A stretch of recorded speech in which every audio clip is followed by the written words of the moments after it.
Muy buenos días. Eh, Voy a dar inicio a la grabación de hoy y la grabación de hoy va a tocar un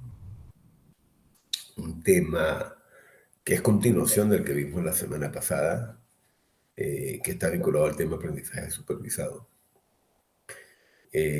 La semana pasada vimos dos aspectos particulares. Uno que tiene que ver sobre las bases del aprendizaje supervisado, cuáles son las bases, y el otro, una de las aplicaciones del aprendizaje supervisado. Dijimos que las bases del aprendizaje supervisado eran cuáles, algunos se acuerdan, ¿sí? ¿Cuál era el insumo, cuál era la fuente del aprendizaje supervisado? Algunos se acuerdan que es lo que permite que uno pueda desarrollar estos algoritmos. ¿Eran datos con qué características?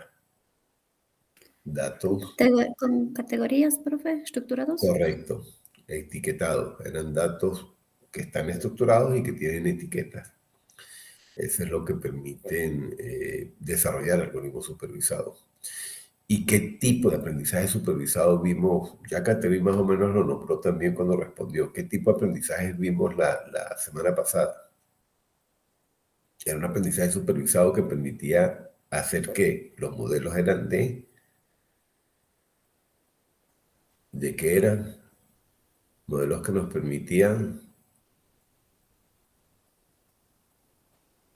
realizar tareas de clasificación, clasificar los datos o categorizar, como comentó Catherine. Es decir, que son algoritmos que nos permiten reconocer cosas, objetos. Entonces, en la primera categoría de algoritmos que vimos, tenía esa característica, que eran algoritmos de reconocimiento, algoritmos de clasificación. Eso significaba que en los datos yo tenía categorías o clases. Ese es uno de los primeros usos de estos algoritmos de aprendizaje supervisado. Poder clasificar, reconocer, es decir, que uno construye el modelo para ello. Eh, Otro aspecto que yo les comenté es que en el caso del aprendizaje supervisado eh, hay dos momentos importantes. Y eso implica que uno los datos los tiene que partir para esos dos momentos. Cuando digo partir es dividir el conjunto de datos. Eh, ¿Cuáles son esos dos momentos? ¿Se acuerdan? El primer momento es cuando uno está haciendo ¿qué? Entrenamiento. Correcto. El primero es cuando está entrenando y uno deja otro conjunto de datos para posteriormente, ya una vez que tengo el modelo entrenado, ¿qué debo hacer? Pruebas. Correcto. Debo validar, probar. Y para eso, para validar y saber la calidad del modelo, uno usa, ¿qué usa? ¿Qué es lo que uno le permite indicar si es bueno o no un modelo? ¿Qué? Las, las métricas de calidad, ¿verdad? Y hablamos de alguna de ellas. ¿Se acuerdan de alguna de ellas? De alguna de las métricas que vimos. Eh, Había métricas, había una variedad de métricas de calidad en el ámbito de clasificación. ¿Se acuerdan de alguna de ellas?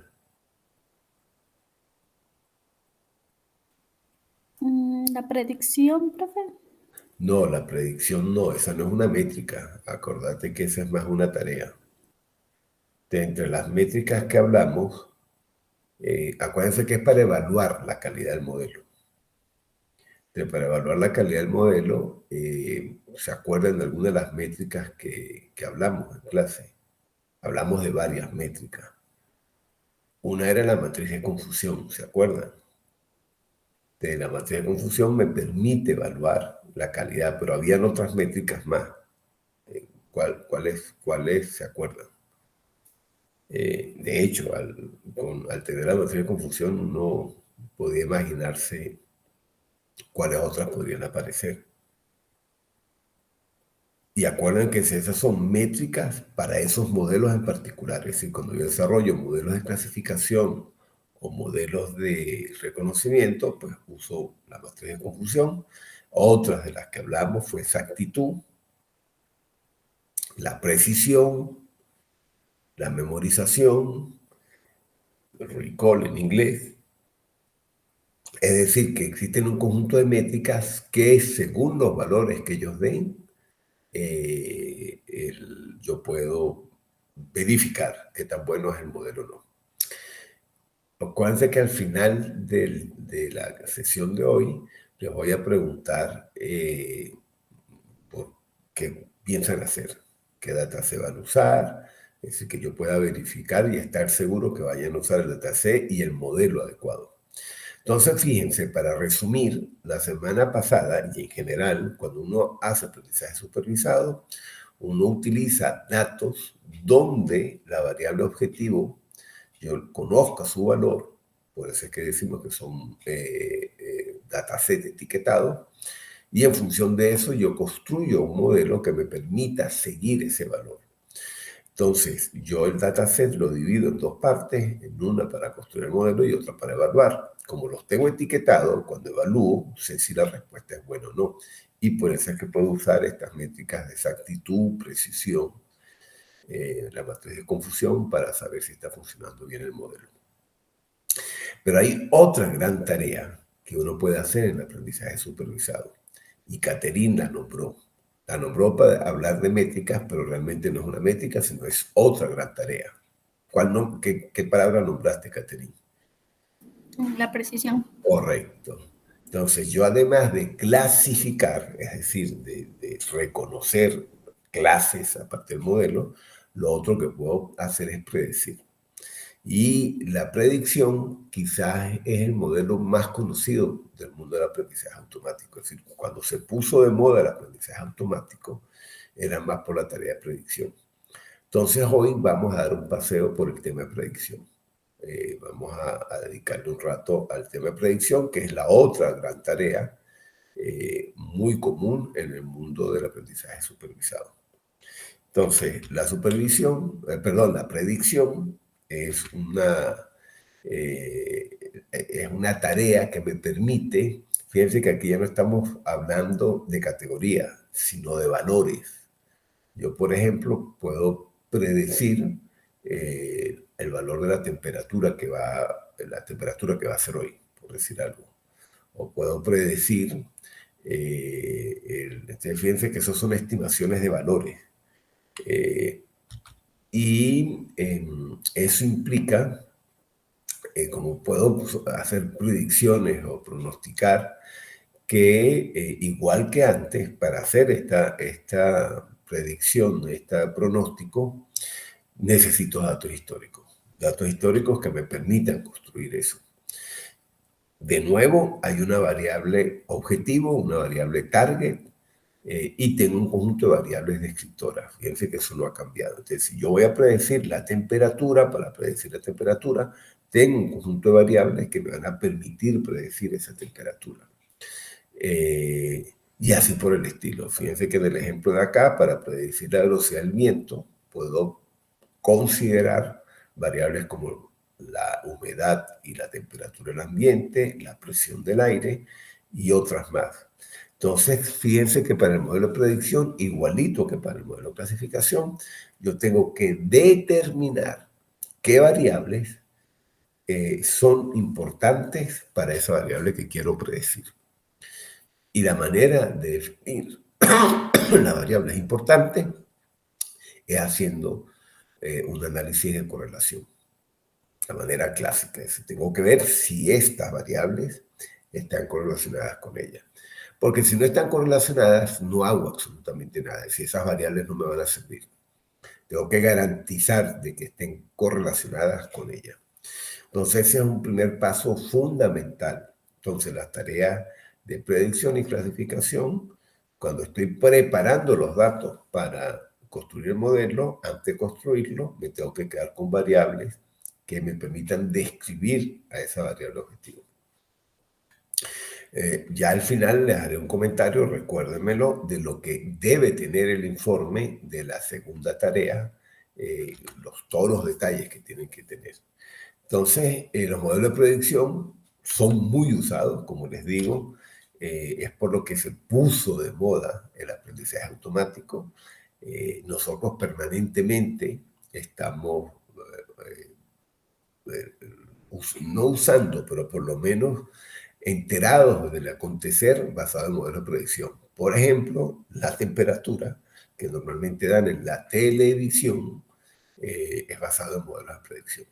Ese es un buen ejemplo de un uso común de modelos de predicción.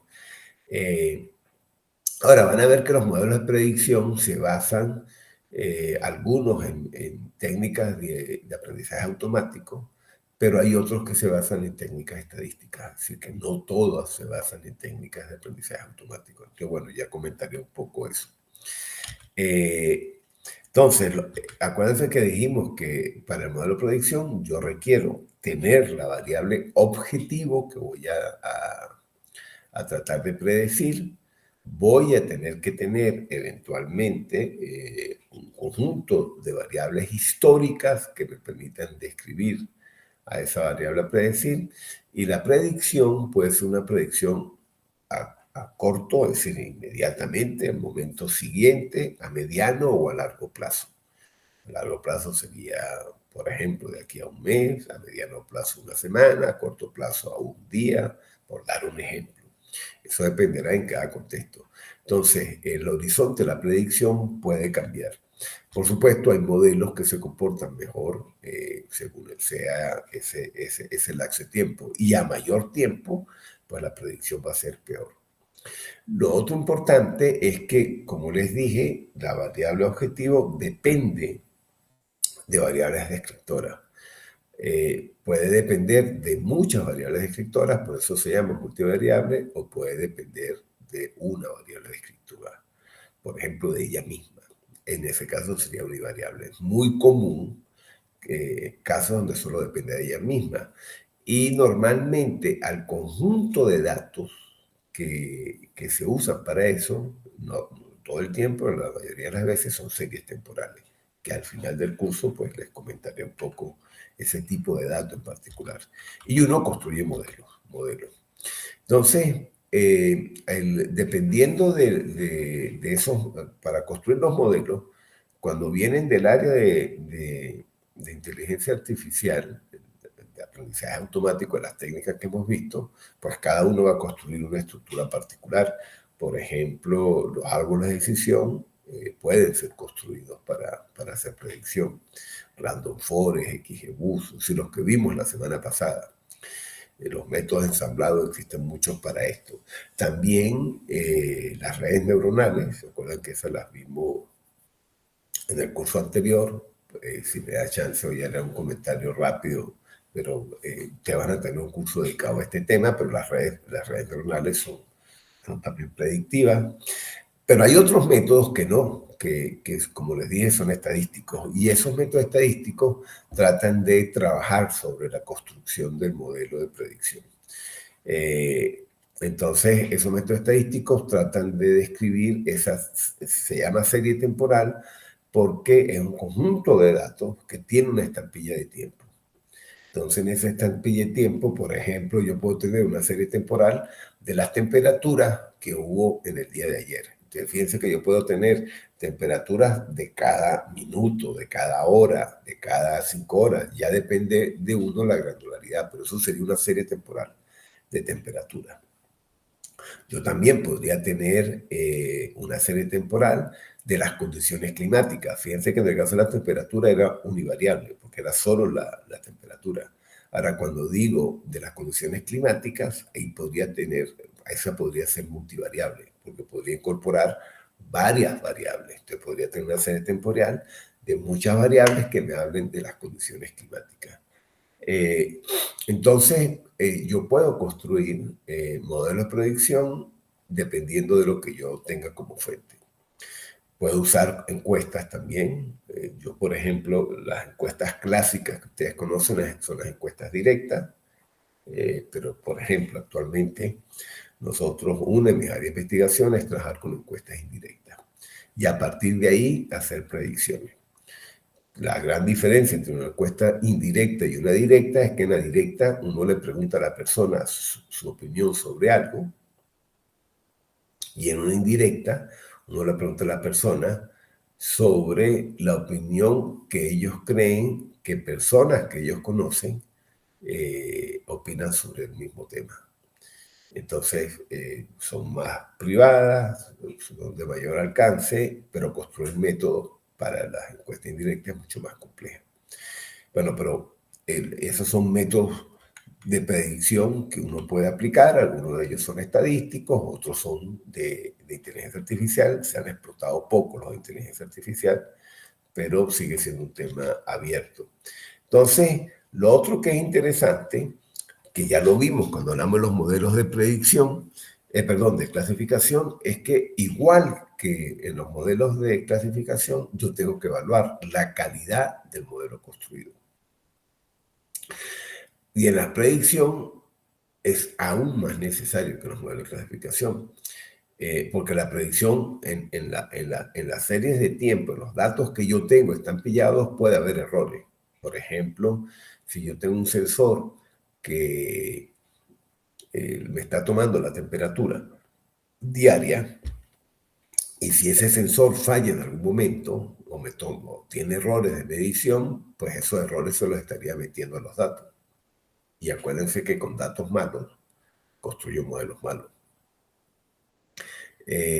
También hay problemas de predicción en los modelos que uno construye porque los modelos tienen muchos parámetros, errores a la hora de especificar qué es lo que se quiere predecir, es decir, que existen múltiples fuentes de errores. Eso hace obligatorio que se evalúe. Y vamos a ver, igual que antes, métricas que me permiten hablar de la calidad. Así como les dije que en el caso de los modelos de clasificación hay métricas, en este caso también.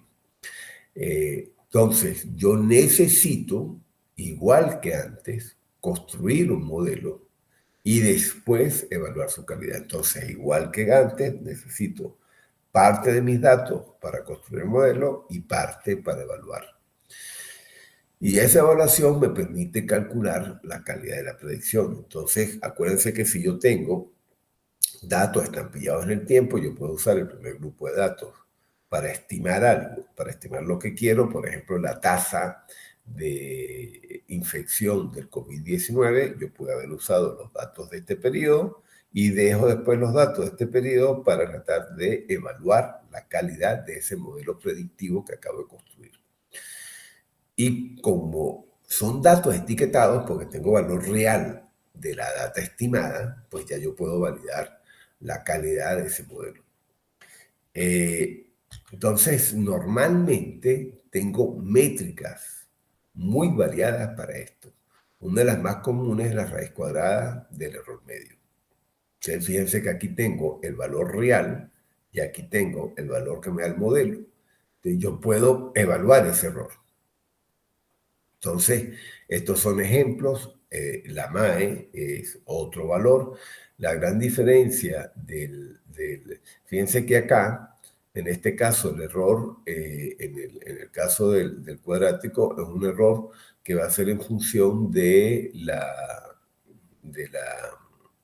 dimensión de las variables. Si las variables, la dimensión es del orden de los miles, pues el error va a estar dado en ese orden. Entonces, eso es un poco lo que dan estas cifras. Entonces, claro, la magnitud, aquí lo que estoy calculando es la magnitud del error de manera general, para todas las muestras que estoy usando, para las N muestras con las que estoy probando. Es decir, qué tanto se parece la salida que me da con la salida real. Pero tengo otras métricas que me permiten tener valores que se mueven entre 0 y 1. Por ejemplo, el R cuadrado y el MAPE. Estas dos métricas lo que me están diciendo es que cuando está cercano a 1, la predicción es bastante buena. Y cuando está cercano a 0, es que la predicción es muy mala en general. Entonces, mapa y R cuadrado, estos son errores que me hablan de la magnitud del error, y estos dos métricas son métricas que uno llama métricas autocontenidas, porque en función del valor yo puedo ya conocer qué tan lejos o no está mi modelo de tener una buena calidad. Es decir, que si está cercano a 1 es bueno y si está cercano a 0 no. Como costumbre, ustedes tienen la suerte de que estas métricas ya están implementadas en ese canal. Fíjense que entonces han cambiado completamente las métricas del modelo para los modelos de clasificación. Entonces, en el caso de los modelos de predicción, las métricas de calidad son totalmente distintas. ¿Ok? Bueno, entonces yo ya, bueno, este es un ejemplo de acuérdense que en clasificación, pues yo usaba métricas como precisión y recall. En el caso de precisión, pues son las que les comenté. Algo interesante también, esto es válido para los modelos de clasificación y los modelos de predicción.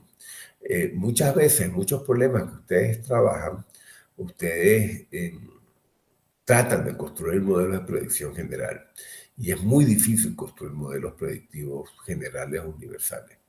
Y un buen ejemplo es este caso. Supongan que ustedes están construyendo un modelo que prediga la deserción de estudiantes de la carrera donde ustedes trabajan, por ejemplo, o de la institución donde ustedes trabajan. Entonces, pensar en un modelo de predicción que me logre predecir todos los casos es muy difícil. Es más lógico pensar que ustedes van a construir un modelo que me prediga la deserción, por ejemplo, para el caso de las mujeres o para el caso de los hombres, o por ejemplo, para la carrera sobre ingeniería, que va a ser distinto con respecto a las carreras de medicina, o por ejemplo, para las personas que vienen de tal región, que es distinta a tal otra región. Es decir, que los modelos que ustedes van a construir eventualmente son modelos específicos para o el sexo, o la carrera, o la región.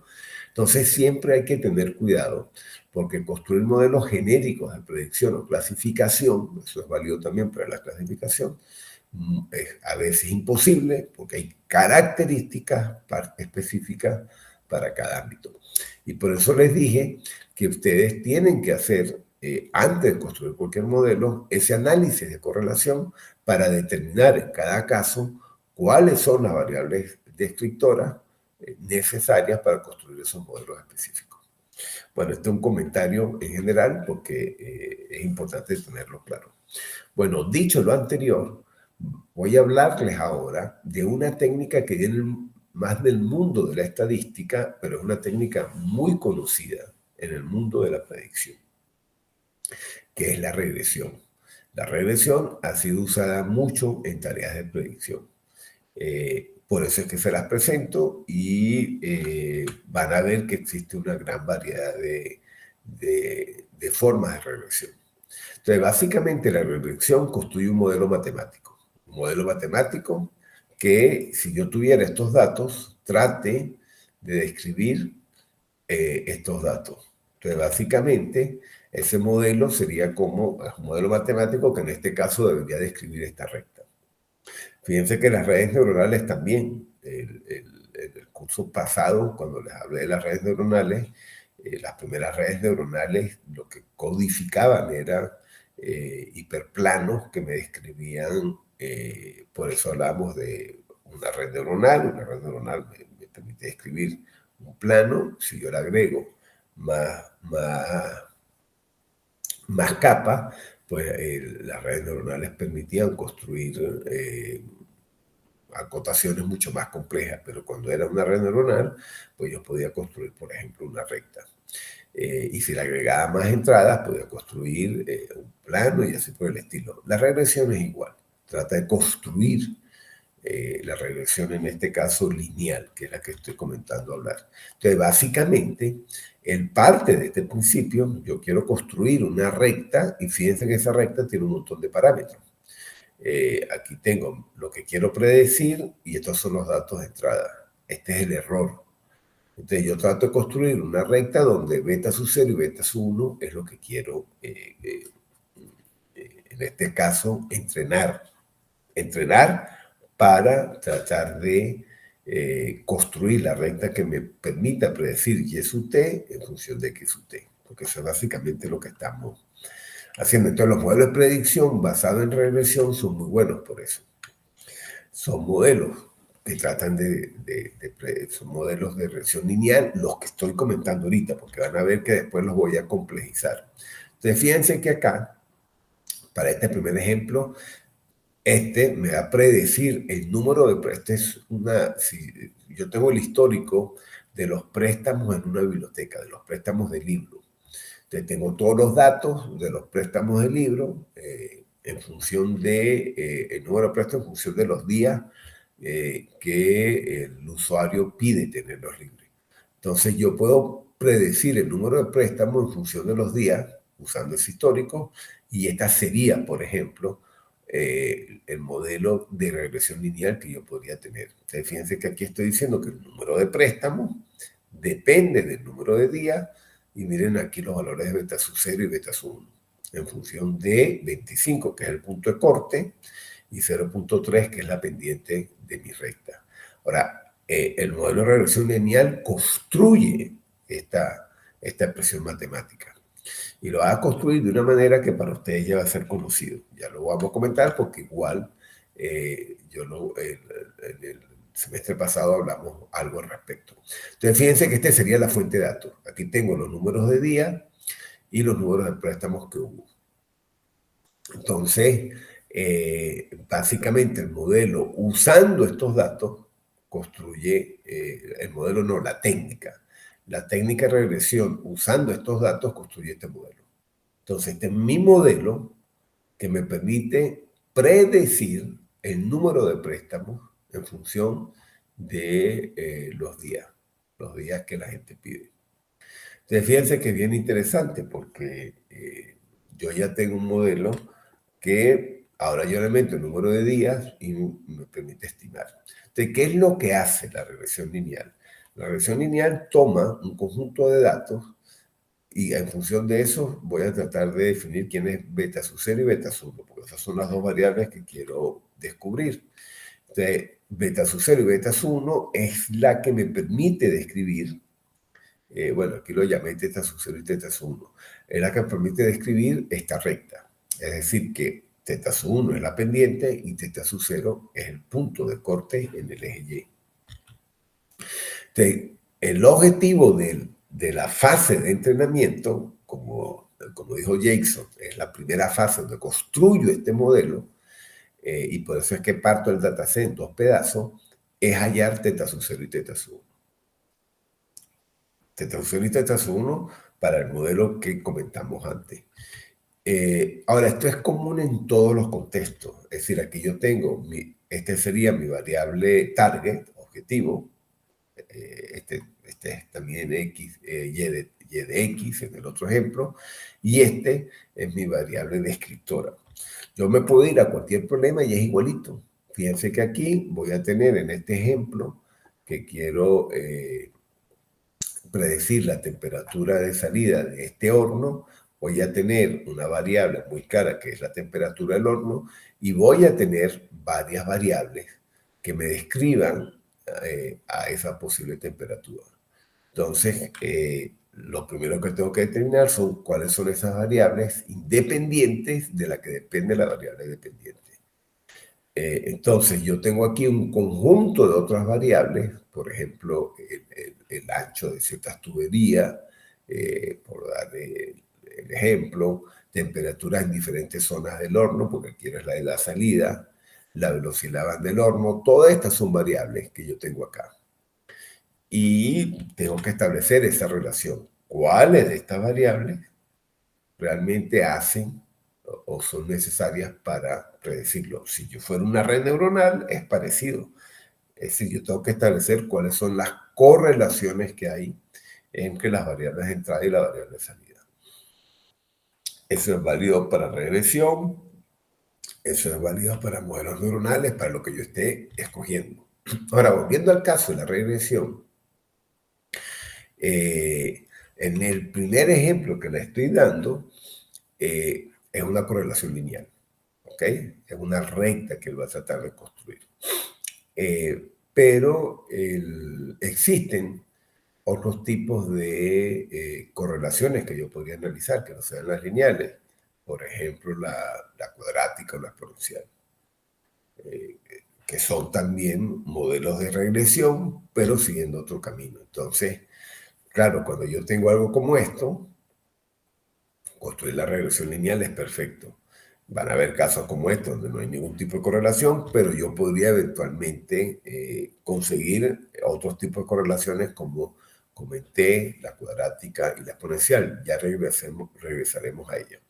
En el caso concreto de la regresión lineal, como está buscando el valor de teta sub 0 y teta sub 1, pues básicamente se va a buscar que teta sub 0 y teta sub 1 se ajuste a estos puntos que están definidos acá. Y la regresión lineal es buena para eso. Entonces, algunas cosas que uno primero hace es, por un lado, definir las correlaciones de las variables con la variable objetivo, la que quiero predecir, y lo primero que debo determinar es si están correlacionadas usando la correlación de Pearson o de Spearman. Y después, por supuesto, voy a usar métricas de calidad como el R cuadrado para determinar si logro construir un buen modelo predictivo. Entonces, ya construido el modelo, pues yo puedo usar ese modelo construido para hacer la predicción, una vez que yo tenga bien definido el modelo. Ahora, lo que es importante es que este modelo pues va a tener un error.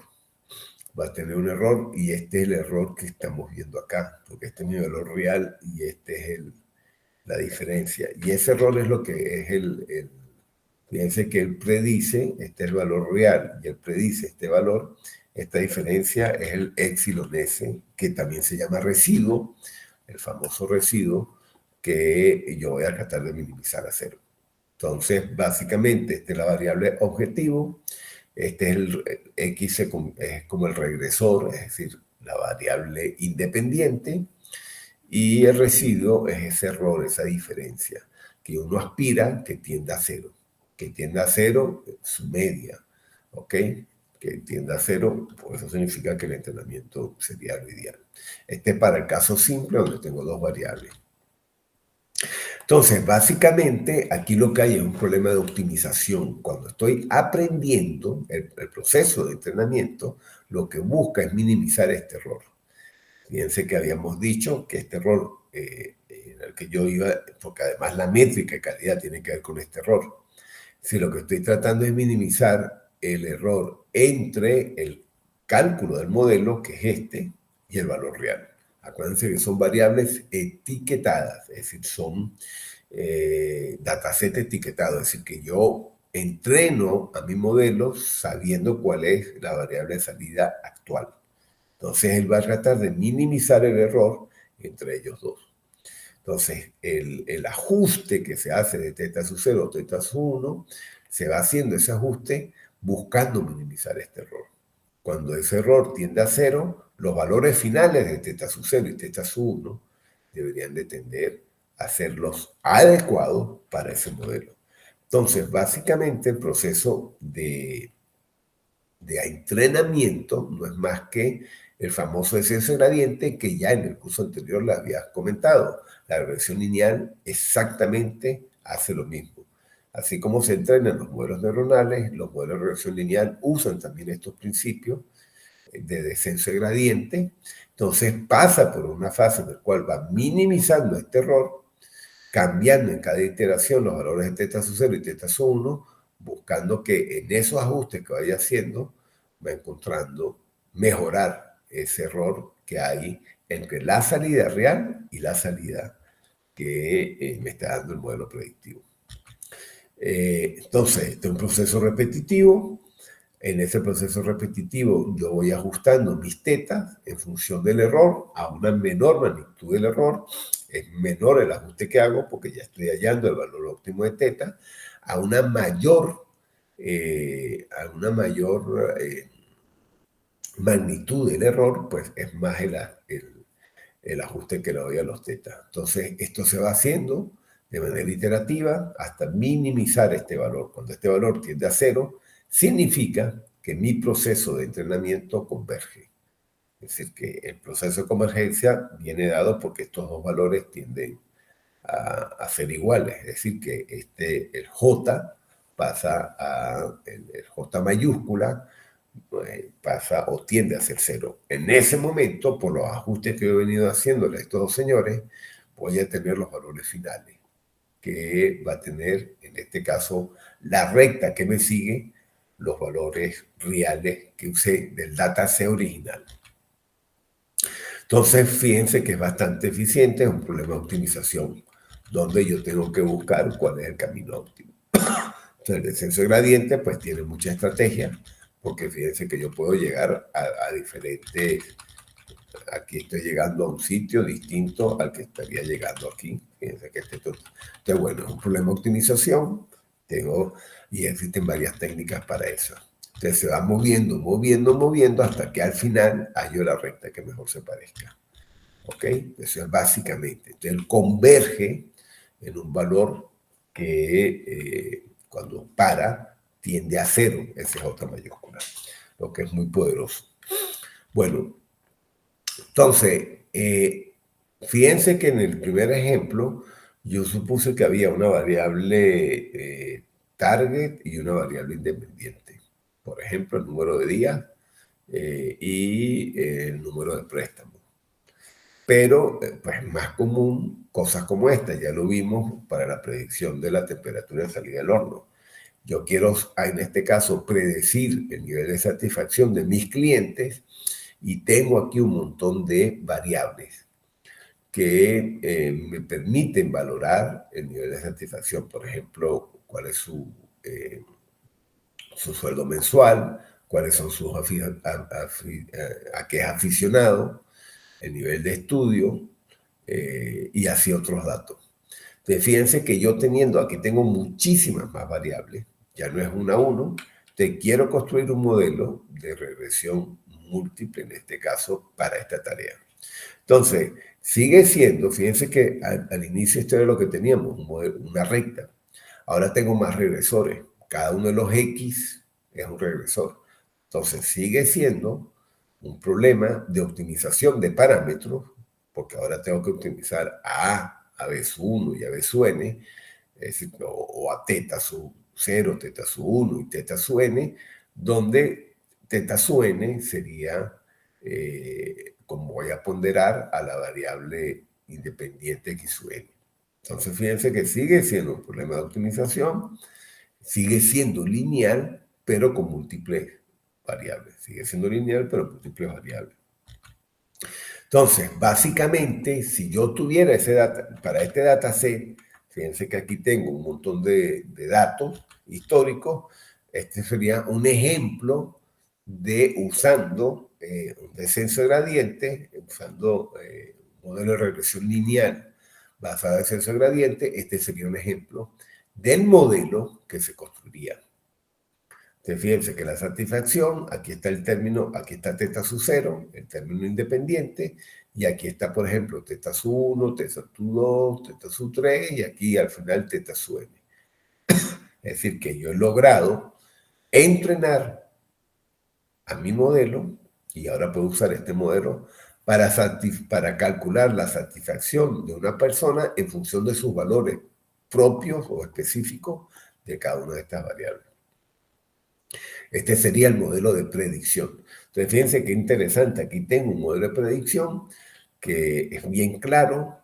Fíjense que para temas de explicabilidad, la explicabilidad de estos modelos es un elemento muy importante actualmente. De hecho, se están construyendo muchos modelos de explicabilidad. Fíjense, y es uno de los problemas de las redes neuronales, que son caja negra. Entonces, a veces explicar de una red neuronal porque da ciertos resultados es complejo. En cambio, en este modelo de regresión, yo puedo fácilmente decir cosas. Yo puedo decir, por ejemplo, que para la satisfacción, la renta mensual no es importante. Miren ¿Por qué lo digo? Lo digo porque el teta que me multiplica la renta mensual es muy bajo. Te lo puedo decir, lo puedo afirmar.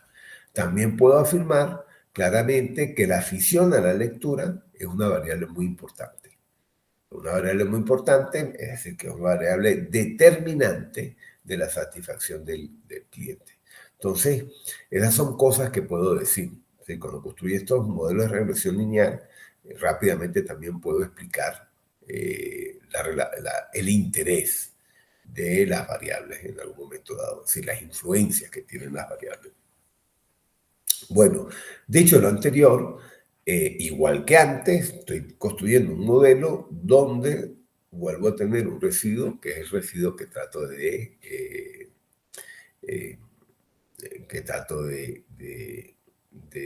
hacer que tienda a cero.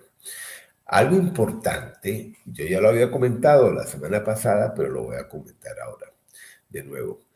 Cuando uno construye estos modelos de regresión múltiple, yo necesito que mis variables, ya eso lo comenté al inicio de clase, las variables descriptoras estén correlacionadas con la variable objetivo, con la variable, en este caso de salida, que sería Y. Yo necesito que X1 y X1 estén relacionadas a Y. Pero algo también que es muy importante, y esto es válido también para el modelo de clasificación, es que no exista, escuchen bien, no exista correlación entre las variables descriptoras, que es lo que estoy diciendo acá. Es decir, X1 no puede estar correlacionada con XN.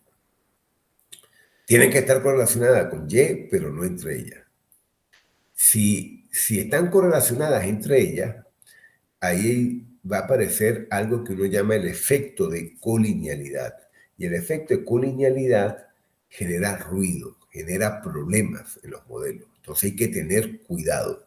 Hay que tener cuidado porque eso me genera problemas. Entonces, cuando tengo colinealidades en mis variables descriptoras, elimino a una de ellas. ¿A cuál elimino? A la que esté menos correlacionada con la variable objetivo. Esa es la estrategia para evitar las colinealidades, porque eso me va a dar problemas en la calidad del modelo. Entonces, muchas veces la calidad del modelo es mala y es porque escogieron mal las variables. Y aquí les estoy haciendo comentarios de algunas de las razones de esa tarea. Bueno, eso es lo que estoy comentando acá, el famoso problema de colinealidad. Tengo que evitar que variables descriptoras que estén correlacionadas entre sí me queden en el modelo final. Me tengo que quedar con una de ellas. Bueno, dicho lo anterior, fíjense que en este caso yo tengo dos variables para este ejemplo que les voy a dar, que me van a permitir determinar o predecir el número de accidentes. Tengo una primera llamada el vehículo de matrícula. Es decir, según el vehículo de matrícula, yo podría estimar el número de accidentes. También en función del permiso de conducir, el número de permiso de conducir. Entonces, según el número de permiso de conducir y el número de vehículos matriculados, yo puedo estimar el número de accidentes. Entonces, si tengo, en principio, por lo que vemos acá, el número de accidentes se va a incrementar en función del número de vehículos matriculados. Fíjense que aquí lo puedo ver fácilmente. Igual, el número de accidentes se va a incrementar en función de los números de permiso de conducir. Entonces, veo que para estimar, para predecir el número de accidentes, tengo dos variables que podría utilizar, el número de vehículos matriculados y el número de permisos de conducir. Es decir, que yo pudiera construir un modelo de regresión múltiple usando esas dos variables, tanto el número de vehículos matriculados como de permiso de conducir. Ahora bien, estos serían dos posibles, si yo los tomara individualmente, es decir, tanto construir uno para esto y otro para esto, fíjense que estos serían los dos modelos de regresión lineal que estaría construyendo. Dos modelos de regresión lineal, y aquí podría construir uno que me combine los dos.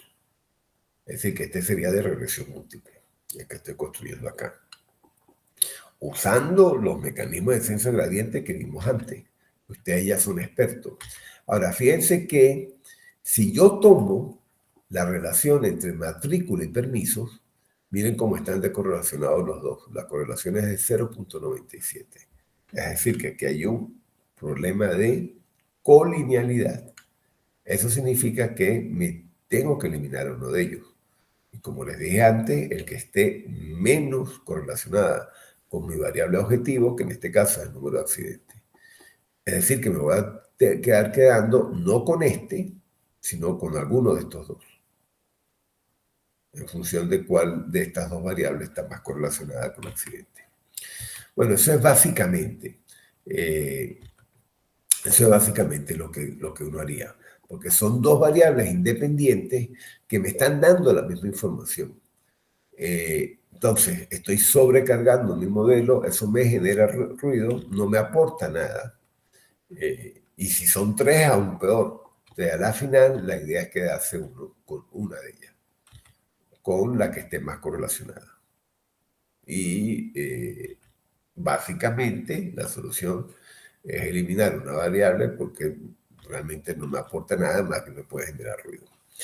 Bueno, además de la regresión lineal, fíjense que la regresión lineal, que puede ser múltiple o univariable, multivariable o univariable, yo también puedo pensar en otro tipo de regresión.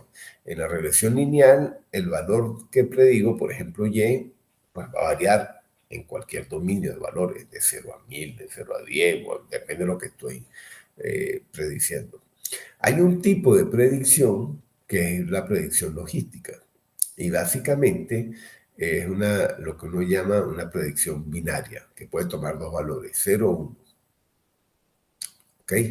Entonces una regresión logística se llama eso porque es una predicción binaria y es básicamente la posibilidad de que ocurra algo o no. Por ejemplo, la posibilidad de que uno tenga una enfermedad. Eso es 0 o 1. La posibilidad de que la gente vaya a votar en unas elecciones, o se vota o no. Es decir, ahí hay solo dos opciones. Entonces, si se dan cuenta, en la vida real hay muchos ejemplos de regresión logística. Entonces, básicamente, la regresión que les he comentado ahorita, hay modelos específicos de regresión logística para cuando yo tengo mi variable target, que es una variable binaria, es decir, que tiene dos estados. Todo lo que hemos dicho de variables independientes, que debe estar correlacionado con ella, que no hay una correlación entre ellas, sigue siendo válida. Lo que está cambiando es que mi variable target solamente tiene dos valores. Entonces, básicamente, fíjense que aquí, igualito, finalmente termina siendo una probabilidad de que, por ejemplo, tenga un ataque al corazón dependiendo de este montón de variables. Entonces, la regresión logística permite hacer esa tarea tan específica. Y en vez de pensar, porque finalmente es una recta, es igual, multivariable, pero lo que hace la regresión logística es, en vez de usar la recta multivariable que habíamos visto antes, lo convierte esa expresión en una expresión logarítmica. Entonces, la regresión logística termina dando una probabilidad, pero convirtiendo la expresión de este plano, si lo quieren ver así, en un modelo en este caso, usando esta expresión en un valor de probabilidad. En un valor de probabilidad para convertirlo en un valor que esté entre 0 y 1. Entonces, el logaritmo es lo que es usado. El logaritmo es lo que es usado para convertirlo en un valor de 0 a 1.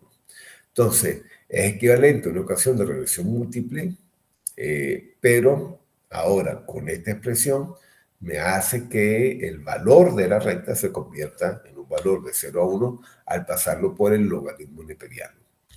Entonces, la expresión final que me permite esta tarea, fíjense que sigue siendo esta expresión, básicamente es reconvertida en este valor de probabilidad. Entonces, la regresión logística codifica la recta o el plano, cuando es multivariable, en una expresión de este tipo que finalmente me termina dando la probabilidad de ocurrencia de algo.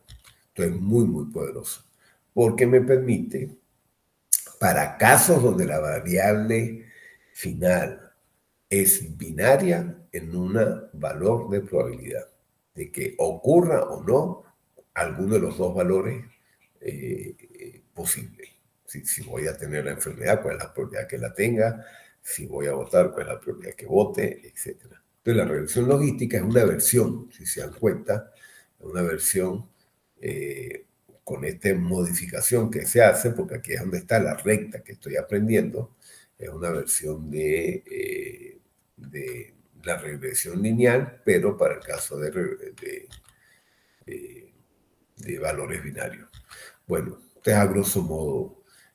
Entonces, fíjense que es interesante porque eso me permite, fíjense que en este caso sigo trabajando correcta. Ahora, algo interesante, bueno, ya hemos dicho que trabajo con la fase de entrenamiento y reconocimiento, no voy a entrar mucho en estos detalles, los datos de entrenamiento, datos de prueba, porque quiero ir un poquito más allá. Y fíjense que en la región logística lo que voy a es tratar de optimizar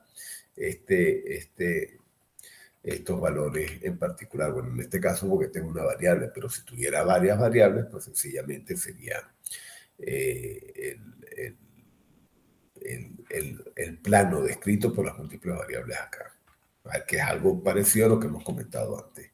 Y esto no cambia para nada, es minimizar este error entre el modelo y la variable de salida, es decir, que toda la regresión logística sigue la misma lógica de la regresión lineal y la regresión múltiple en cuanto al proceso de entrenamiento, con una expresión de costo basada en esa idea de valores binarios. ¿Ok? El logaritmo de esta expresión, el logaritmo de esta expresión, para que me mantenga entre 0 y 1 la probabilidad. Entonces, bueno, eso es básicamente lo que estamos comentando acá. Ahora, como les dije, así como tengo la regresión lineal y la regresión logística, también puedo tener modelos de regresión no lineal. Y entre los modelos que tenemos estos modelos: potencial, exponencial y polinomial. Ahora, ¿en qué consiste cada uno de ellos? Fíjense que acá yo podría tener este comportamiento de mis datos. Fíjense que aquí está un ejemplo. Este es un ejemplo de un comportamiento exponencial. Entonces, la expresión matemática que me describe este señor es esta que ustedes ven acá. Entonces, mi teta sub 0 y teta sub 1 acá son ahora distintas. Aquí tengo teta sub 0 ponderándome al x y teta sub 1, o bueno, beta, perdón, como el exponente. Entonces, aquí ahora el problema de optimización sigue siendo el mismo. Sigue siendo el mismo. Tengo que hallar los parámetros de beta sub 0 y beta sub 1.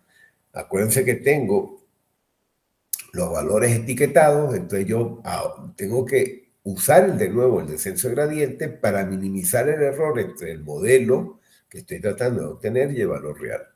Pero en este caso, ahora mi modelo es una exponente que depende de estos dos parámetros. Entonces el problema sigue de optimización, el problema de entrenamiento sigue siendo el mismo, solo que la expresión matemática que estoy hallando ahora es distinta. ¿Ok? Entonces, en vez de linealizarlo, que es una de las alternativas que muchas veces se ha hecho, pues nada, yo uso mi expresión directamente. Uso mi expresión y fíjense que en este caso, esta expresión, aquí estoy obteniendo un R cuadrado de 0.9, es decir, que me está siguiendo bastante bien. En el modelo exponencial me está siguiendo bastante bien a mi valor real. Entonces, lo que harían estos modelos es que irían cambiando los valores de beta, usando el descenso de gradiente, va optimizando, va tratando de hacer cero estos valores, de tal manera que al final yo logre seguir exactamente al valor. Entonces, fíjense que acá, por ejemplo, esta recta no es tan buena, eso lo penaliza, está el modelo que lo va construyendo, y iterativamente con el modelo de descenso de gradiente, él va moviendo los valores de beta sub 0 y beta sub 1 para tratar de seguir a esta recta. Eso es un poco lo que estaría haciendo. Ahora, además del modelo exponencial, yo podría tener una potencia. Y fíjense que en la potencia es en este caso, es univariable, no es multivariable, sino univariable, pero ahora miren que están elevados a una potencia esa univariable. Entonces, por ejemplo, en este caso, si yo hablara de una recta, miren que aquí tengo la recta y el error cuadrático no es tan bueno. Estoy tratando de forzar con una recta esta descripción.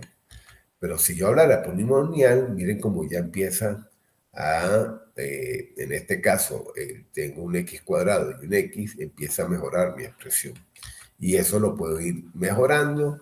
Fíjense que aquí le metí un x a cubo, que va cambiando y así por el estilo. Y aquí podría incluso, como en este caso, el azul, le ha agregado hasta un x4, entonces él logra seguir de una manera más precisa el comportamiento. Entonces, lo que es interesante acá es que yo ahora puedo construir modelos mucho más complejos. Lo que pasa es que aquí ahora tengo más parámetros que buscar, teta sub 0 a teta sub 4, o que optimizar. Entonces, yo puedo tener expresiones más simples como esta. Fíjense que acá podría obtener una curva con esta, pero con esta podría tener curva de este tipo. Entonces, bueno, siempre hay que también jugar un poco. Aquí quizás es más representativo esta curva que esta azul, pero en algunos casos no. Entonces, es algo que ustedes también con ensayo y error tienen que determinar las expresiones más adecuadas y usando las métricas de calidad como R cuadrado y MAE para ver cuál es la más adecuada. Buscando siempre para construir estos, usando el descenso de gradiente como modelo de optimización. Claro, eso me permite, por ejemplo, con estos tipos de expresiones, fíjense que aquí tengo un x cuadrado, ya yo puedo hacer clasificaciones de perdón, puedo trabajar sin clasificaciones o predicciones de este tipo, porque puedo construir ya expresiones de este tipo que me permiten, que antes no podía, me permiten fácilmente determinar estas zonas de datos de un lado para otro. Bueno, esto ya lo hemos dicho, la validación cruzada se mantiene, acuérdense que lo habíamos comentado en la clase pasada, de todos los esquemas de validación cruzada, validación hold-out, etcétera, todo eso sigue funcionando en el mundo de la predicción. Es decir, que todos esos esquemas de cómo yo hago la validación, cómo cruzo la información para garantizar que estadísticamente sean válidos. Y entonces lo de K-Cross Validation, por ejemplo, que lo hablamos en la clase pasada, sigue siendo aquí válido para el caso de predicción. ¿Ok? Entonces yo puedo calcular valores de entrenamiento a la hora de entrenar, valores cuando hago la validación cruzada y después otros errores ya con los datos de prueba. Entonces lo que es interesante es que yo puedo tener muchos errores para las diferentes fases. Entonces, un error para la fase de entrenamiento, otro error para la validación cruzada y después el error final ya con el modelo construido. Entonces yo puedo hacer todas estas divisiones que me permiten hacer estas verificaciones. Bueno, eso es a grosso modo, yo diría que es lo más relevante, que hay algunos algoritmos que hablan sobre este tema. Déjenme hacer dos comentarios rápidamente. Primero, el tema de las series temporales. Lo que comenté de las series temporales, si ustedes se acuerdan, es que las series temporales son datos que tienen el tiempo como etiqueta. ¿Ok? Entonces, pueden ser continuos, discretos, pero lo que es importante es que tienen una etiqueta y es el tiempo. Entonces, si yo estoy tomando, por ejemplo, la temperatura del día, entonces yo voy a tener una etiqueta de cada vez que tomé la temperatura. Cada vez que tomé la temperatura, tiene su etiqueta. Entonces, eso me permite ordenar, basado en el tiempo, los datos. Entonces, eso es muy importante. Eso es muy importante porque en las series temporales yo mis datos son homogéneos, todos hablan de, por ejemplo, temperatura. Y normalmente son tomados a un mismo intervalo de tiempo, por ejemplo, cada 5 segundos, cada 10 segundos. Como les dije, yo puedo tener series temporales univariables o múltiples variables. Cuando decimos múltiples variables, es por ejemplo que en un instante de tiempo tengo los datos de varias variables, temperatura y viento. Entonces tengo temperatura y viento, lo medí aquí, lo medí aquí, lo medí aquí. Entonces ese ya es multivariable. Entonces las series temporales son un importante tipo de datos distinto a los anteriores. Yo puedo usar técnicas de regresión para construir modelos de series temporales. De hecho, si ustedes vieron muchos de los datos de los que mostré en las gráficas eran series temporales. Pero existen otros enfoques, ¿ok? Existen otros enfoques que tratan de mezclar algunas cosas. Estos enfoques tratan de estudiar el comportamiento de las redes, de las series temporales. Y a partir de eso se construyen modelos específicos que tratan, en el caso concreto de las series temporales, de predecir eso. Entonces, cuando uno ve una serie temporal, uno puede ver cosas como esta, ¿ok? Es decir, que una serie temporal se va moviendo en el tiempo, este es univariable. Fíjense que aquí puede estar el promedio, pero fíjense que en el tiempo iba cambiando, a pesar de que este es el promedio. Entonces, algo interesante es que una serie temporal tiene varios componentes. Tiene cuál es su tendencia, si hay valores atípicos, si hay comportamientos estacionales, si hay comportamientos cíclicos, y eso yo lo puedo determinar, porque fíjense que una serie temporal, como tiene este comportamiento tan extraño, yo puedo describir parte de los comportamientos que se dan acá. Y esos comportamientos, esas tendencias, por ejemplo, aquí yo puedo decir que la tendencia es creciente, y esa creciente puede ser de tipo lineal, o exponencial, o parabólica. Entonces, un primer parámetro que yo puedo decir es cuál es la tendencia de mi serie temporal, si es creciente o decreciente. Y si es creciente o decreciente, si es el tipo lineal, cómo va a crecer, o exponencial, etc. También puedo ver si la tendencia es estacional, ¿ok?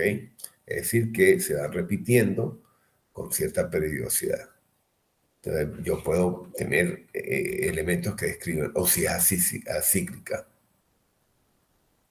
Es decir, que cada cierto periodo tiene un comportamiento cíclico parecido. También, si hay variaciones, por ejemplo, accidentales, es decir, no comunes, como en este caso, que venía aquí bastante estable, y fíjense que tuvo un pico de un momento a otro. Entonces, normalmente, una manera de construir para una serie temporal es agarrar todas las expresiones que describen la tendencia. Acuérdense que les dije que podía ser lineal o exponencial. Cómo se comporta a nivel estacional, a nivel de variaciones accidentales, etc. Es decir, que estoy describiendo todos los componentes. Lo puedo hacer de manera aditiva, a nivel multiplicativa. Fíjense que aquí los estoy multiplicando. Entonces, yo tengo varias maneras de construir la serie temporal. Entonces, a diferencia de usar la regresión lineal, yo aquí lo puedo complejizar.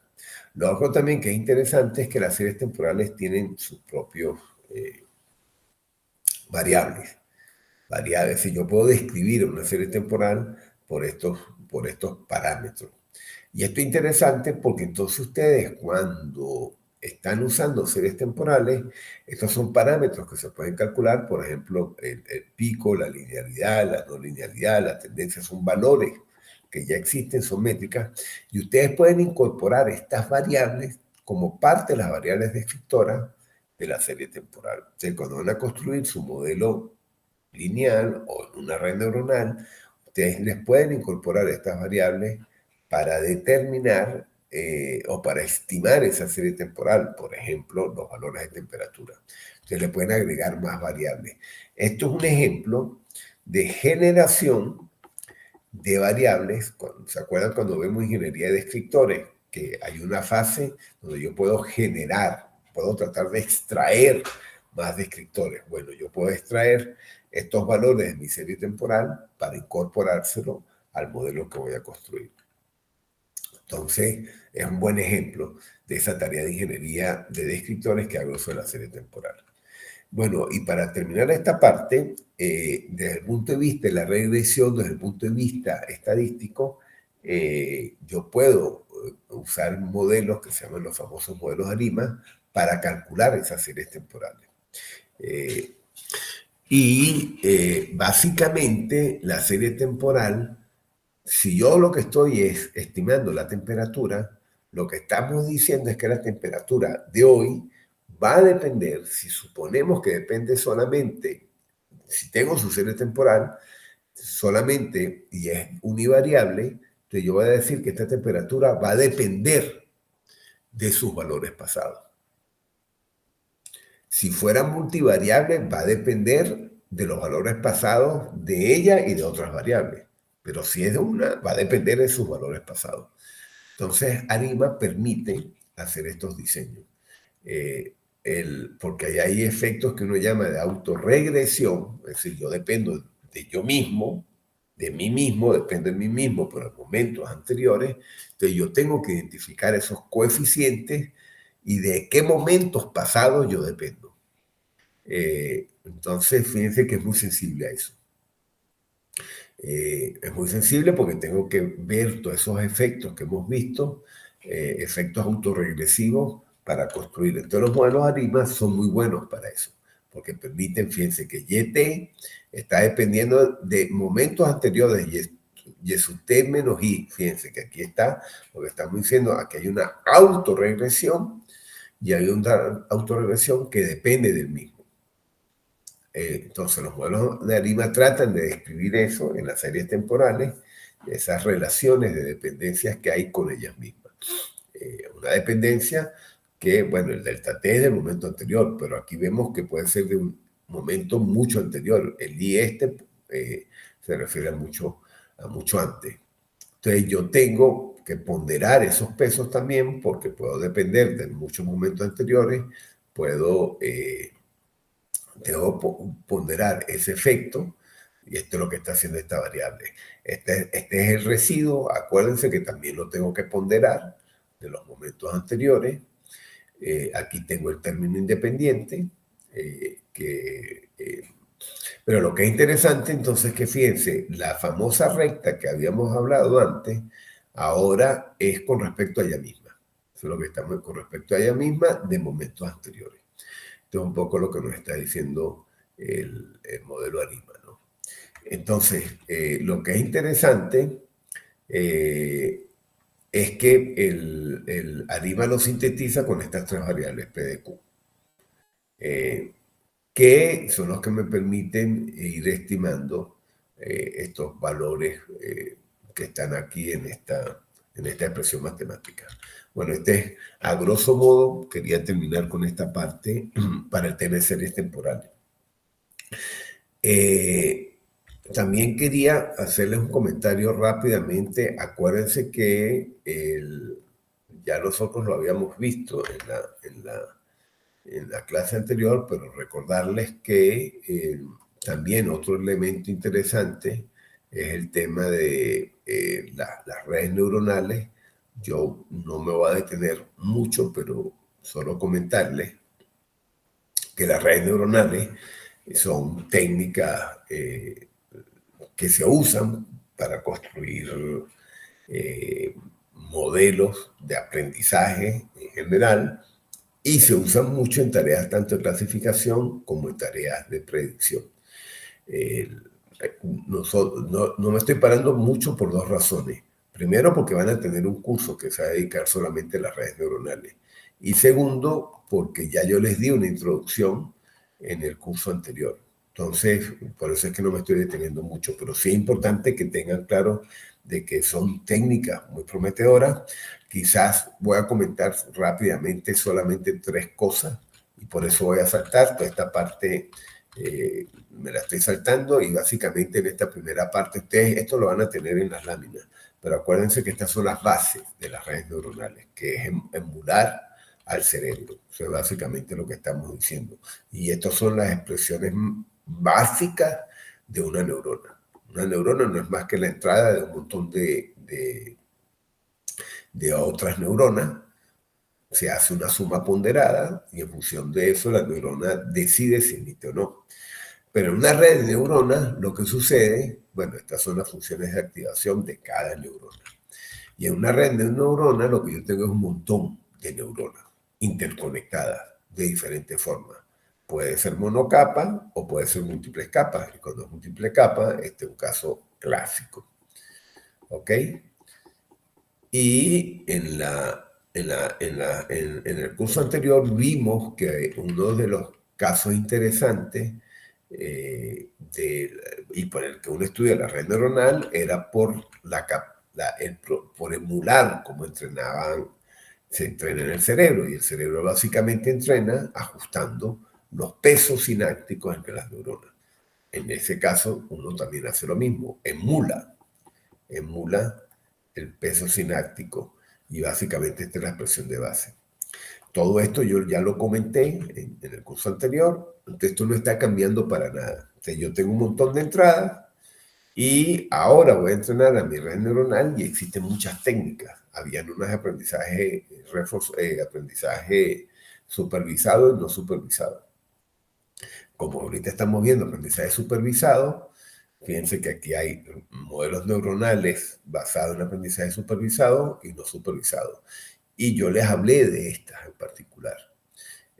Y un buen ejemplo de aprendizaje supervisado, existen más de 100 modelos neuronales y cada uno es importante para ciertas cosas. Es decir, que las aplicaciones de estos modelos es muy variada, muy variada. Hay unos muy buenos, por ejemplo, Outfield, para tareas de optimización, Cojonen, para tareas de agrupamiento. Todas estas técnicas tienen un uso particular. Y fíjense que aquí aparecen como una extensión de las redes neuronales, las nuevas redes neuronales como que uno las agrupa en el mundo del deep learning, aprendizaje profundo. Esas son extensiones. Y un ejemplo de un modelo neuronal muy utilizado actualmente son los transformers. Los transformers son más que todo extensiones muy especializadas. Ahora, en general, en el caso de aprendizaje supervisado, una de las estrategias es basada en descenso de gradiente.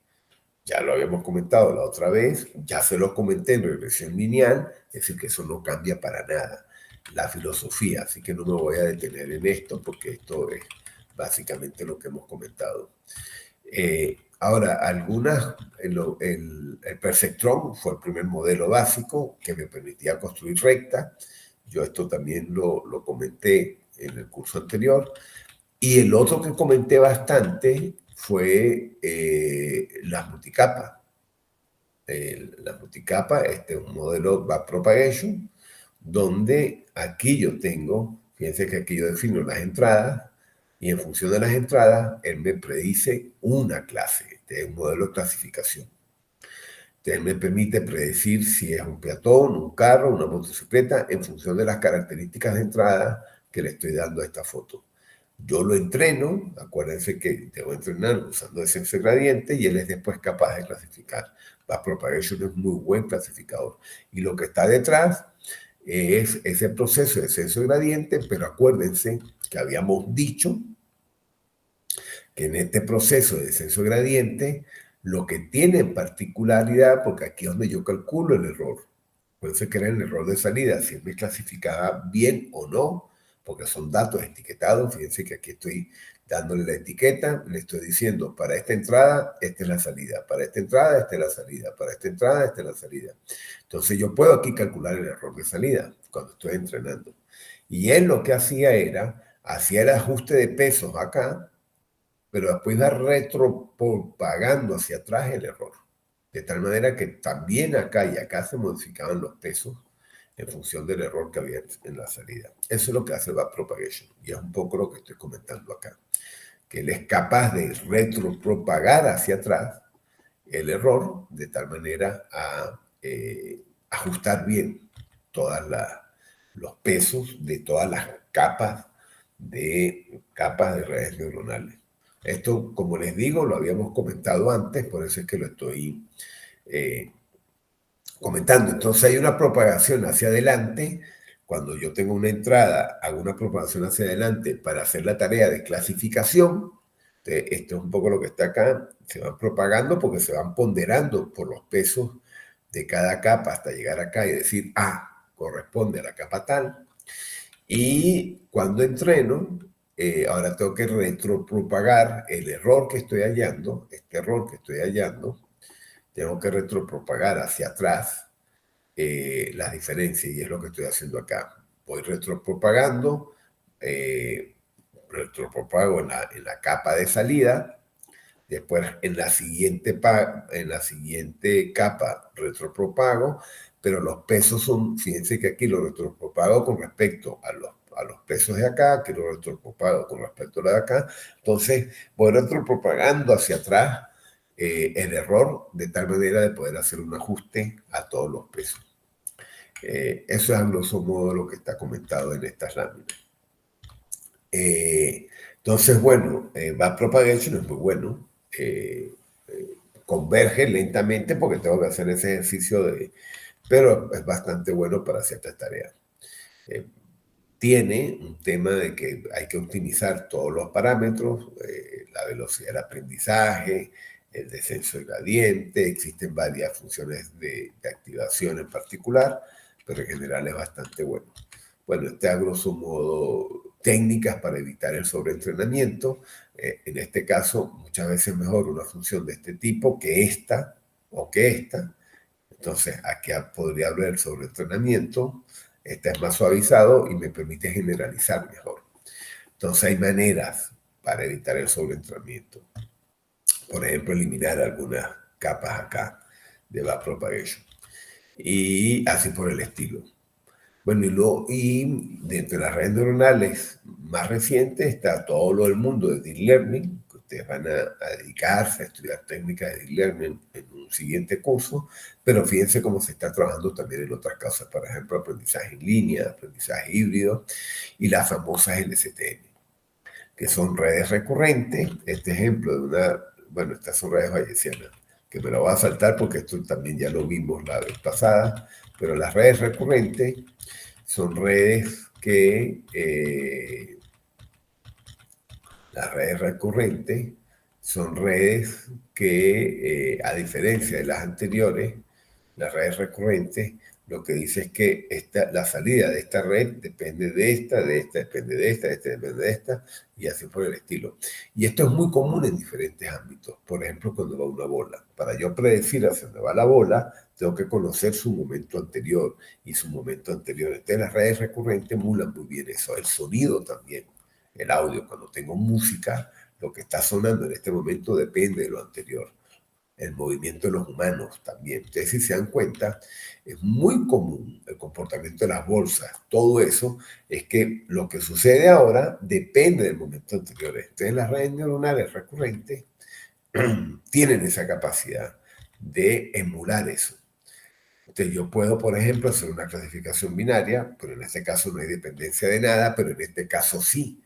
Para el análisis de sentimiento, yo debo ir viendo, por ejemplo, en el texto, que fue una de las cosas que vimos en el curso anterior, yo voy escribiendo cosas y en función de las cosas que voy escribiendo, yo puedo analizar el sentimiento, porque algo que escribo ahorita depende de lo que voy a escribir más adelante y esto es lo que voy más adelante. Entonces puedo emular eso.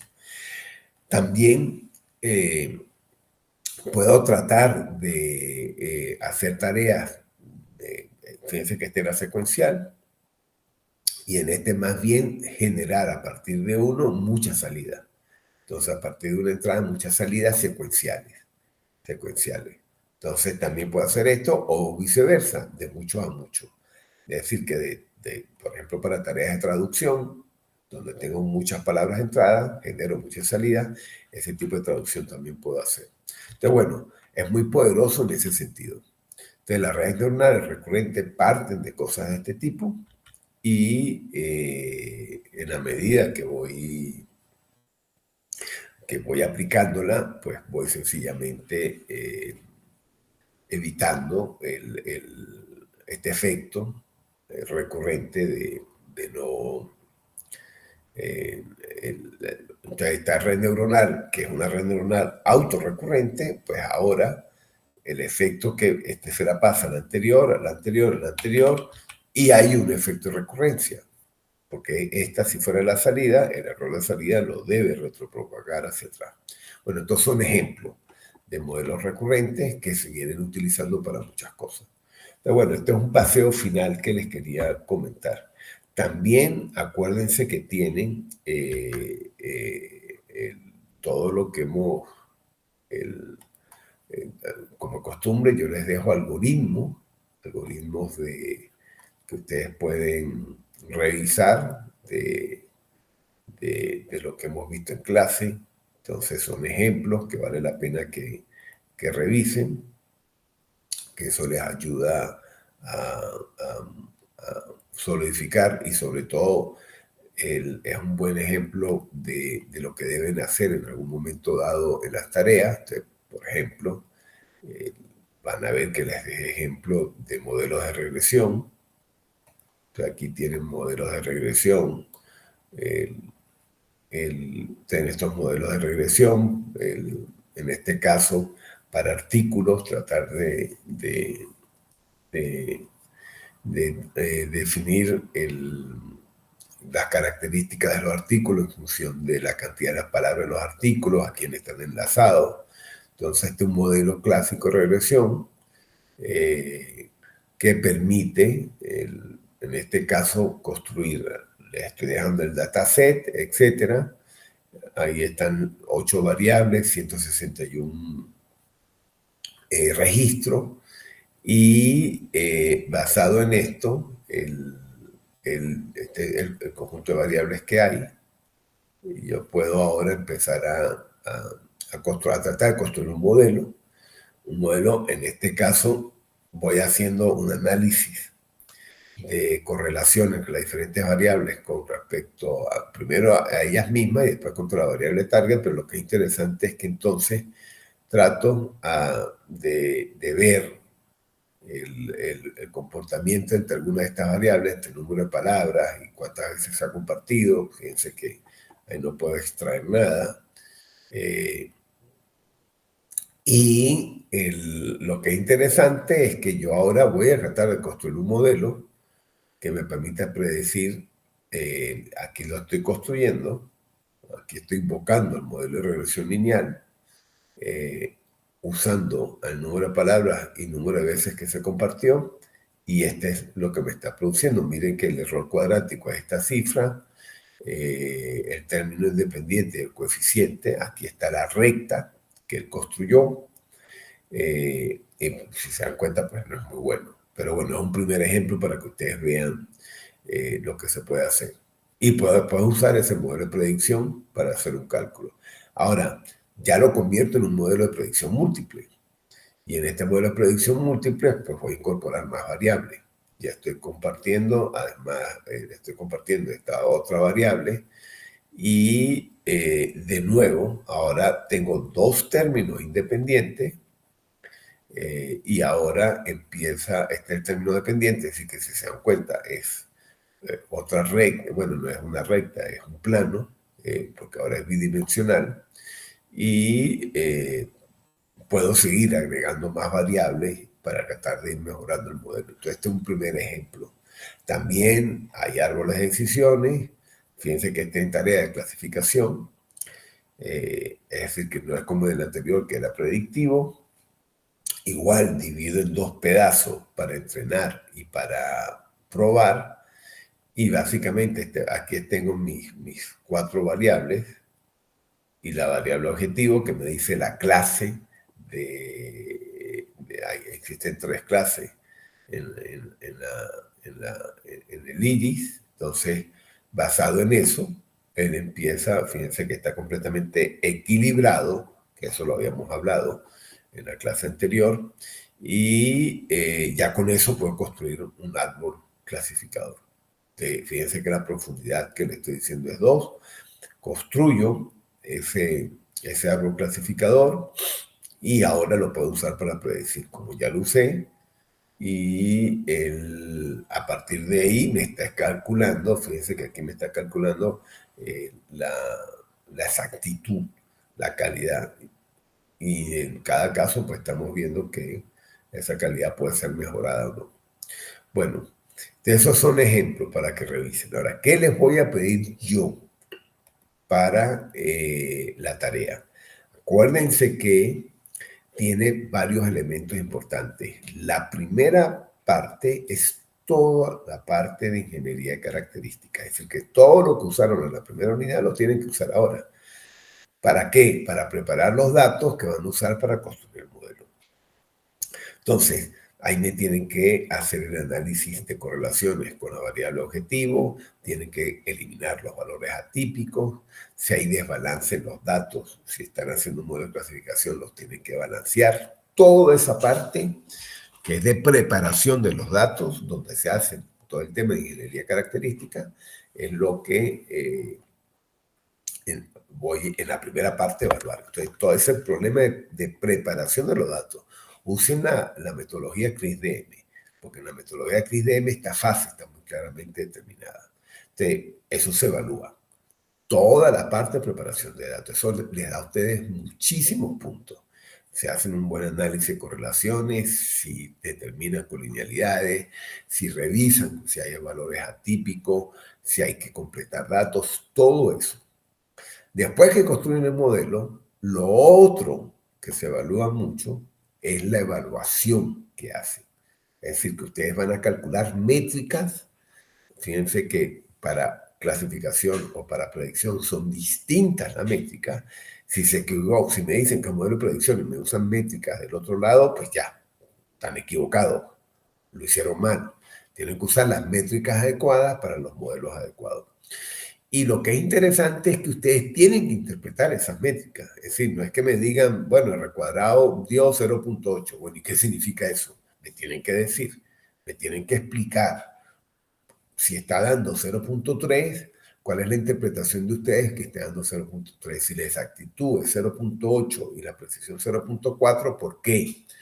Entonces, tienen que colocarme las métricas adecuadas y tienen que dar una discusión sobre esas métricas, tienen que interpretarlas, tienen que tratar de entender por qué está dando esos resultados. Entonces, fíjense que en el informe tiene esos dos componentes, toda la parte de preparación de los datos y toda la parte de evaluación y discusión de los resultados. Si no tienen esas dos partes, pues van a tener la máxima puntuación que se puede obtener en esas partes. Y lo otro es el código, el cuaderno Júpiter. Cuaderno Júpiter que, como se les he dicho, me lo tienen que dejar en el Drive que les he construido para eso. Ahí me tienen que dejar el dataset que han preparado, que han limpiado y el cuaderno Júpiter. Y el cuaderno Júpiter bien documentado, diciéndome qué se va haciendo en cada paso, cómo lo van haciendo, para uno ir entendiendo, partiendo lo que es una parte de preparación de datos, de la parte, si no hagan un solo código, para eso ustedes pueden ir colocando texto, es algo, una oportunidad que les da Python de documentar los cuadernos Júpiter, los contenidos, pues háganlo bien documentado, que quede claro, porque también la calidad del cuaderno Júpiter se evalúa.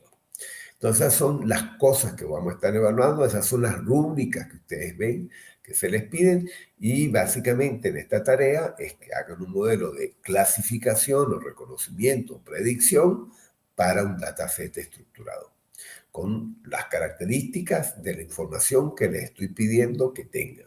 Y que por favor, si después esas características no las tienen, pues van a tener que entender por qué no han tenido el puntaje que debieron haber obtenido.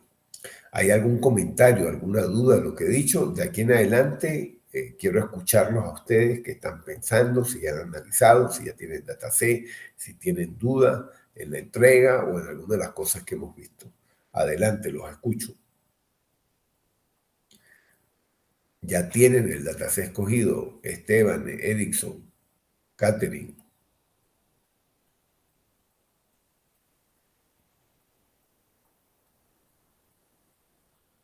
Hola,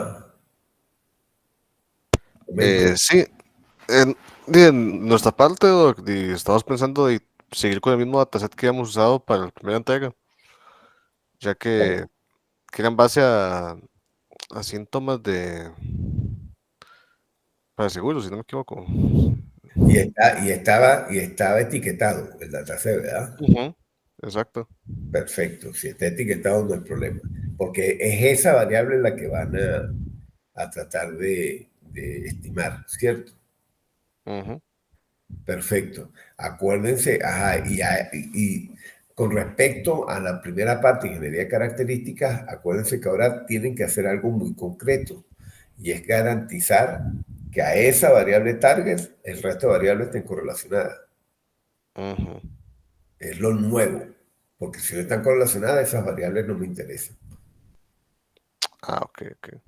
Eso es lo nuevo, porque ahora yo tengo que garantizar, si esta es mi variable que voy a estimar, estas otras variables descriptoras tienen que estar correlacionadas a él. Si no están correlacionadas, pues no las puedo usar. Ujú. Y tengo que evitar con linealidad también. Entonces, esos son parte de los análisis que tienen que hacer. Pero en principio ese dataset, si está bien etiquetado, podría servir. Ah, ok. Y ese sería un modelo más de clasificación que de predicción.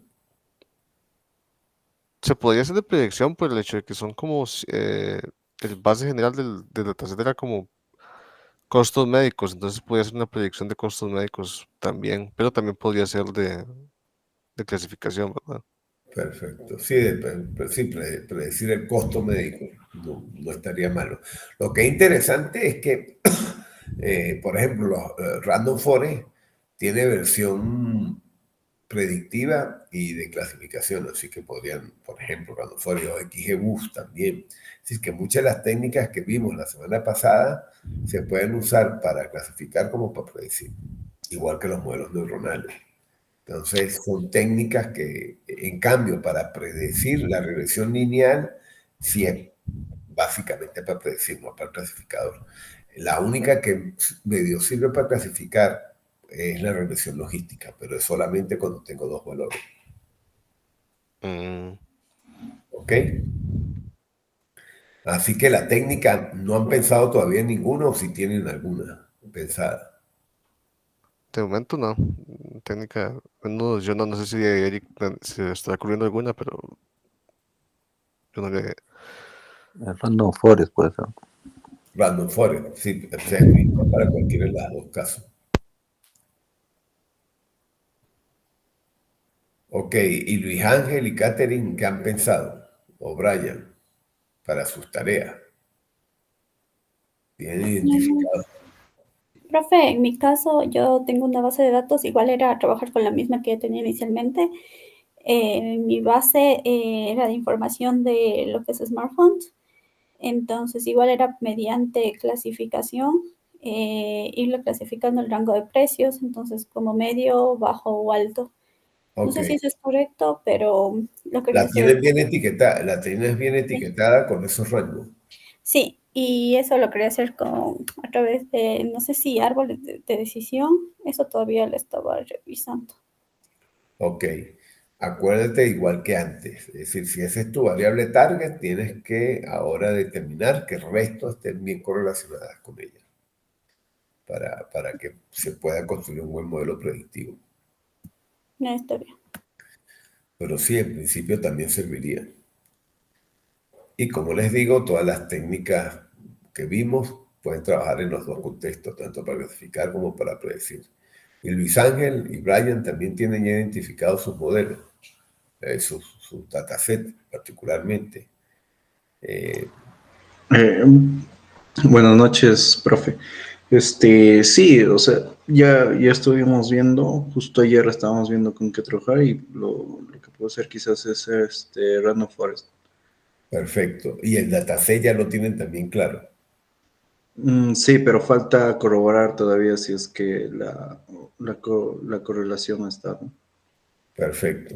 Sí, acuérdense lo que les dije. Esa primera fase de preparación de datos es algo que se evalúa.